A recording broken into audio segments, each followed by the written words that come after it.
The nightmares surely wouldn't come tonight, right? The boy thought when he clambered into his bed. He slid under the woolly sheets, but realizing that it was a July night, so too hot to have the thick comforters on his body. Instead, he just lay on top of the sheets and stared up at his dark blue ceiling, with the window casting a yellow glow every so often from a passing car. The digital clock on his bedside table cast a bright red glow of 9:30 on the boy's face. Surely the nightmares wouldn't come, he thought. He glanced across from him at the pastel his mother had painted of a group of cows grazing in a field. He started to count the cows, hoping that the action of doing so would stop him from falling asleep.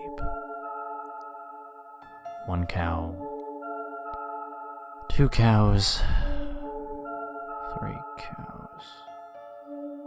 He blinked, and suddenly it was 10:24.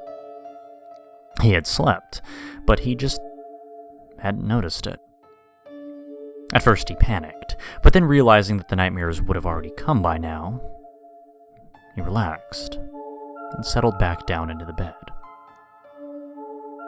Suddenly the clock changed to 10:23. He drew back in alarm.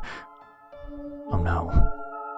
The clock then went back to 10:22, then 10:21. Then started to go back so fast, it all started to look like a blur. No.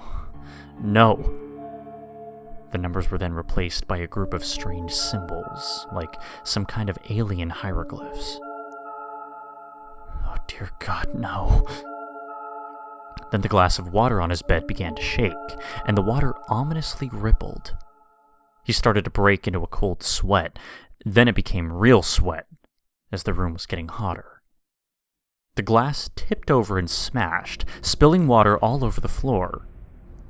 The puddle of water started to bubble and steam. The boy huddled underneath the sheets. Everything started to shake now, and the room became hotter and hotter until it was like an oven from hell. He knew what was happening now. It had happened so many times already.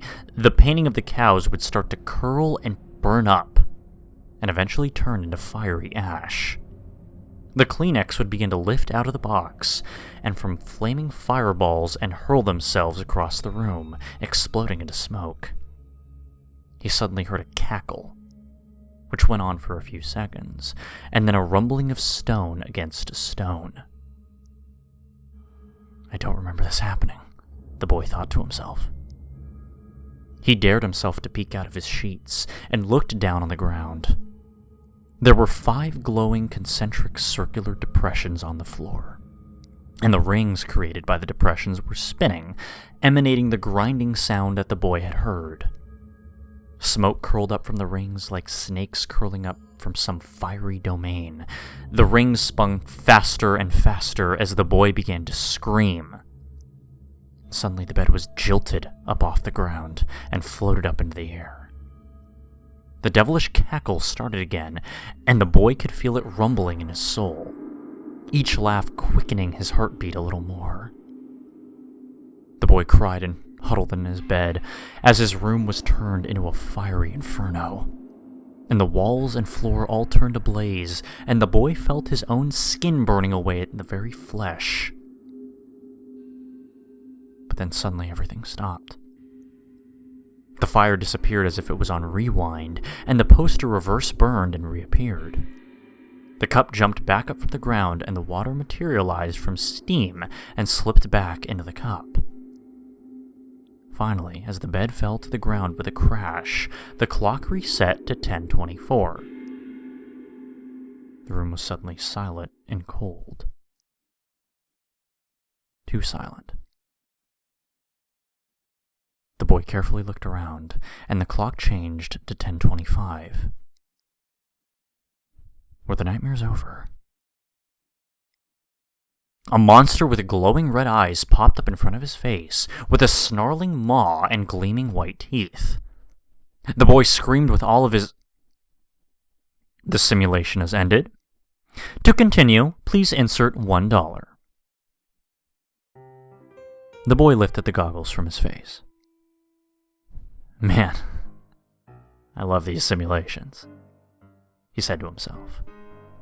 He lifted the covers from the mock bed used for these simulations and walked out of the shiny metallic booth, which had a glowing neon sign labeled Fear. He passed by similar booths.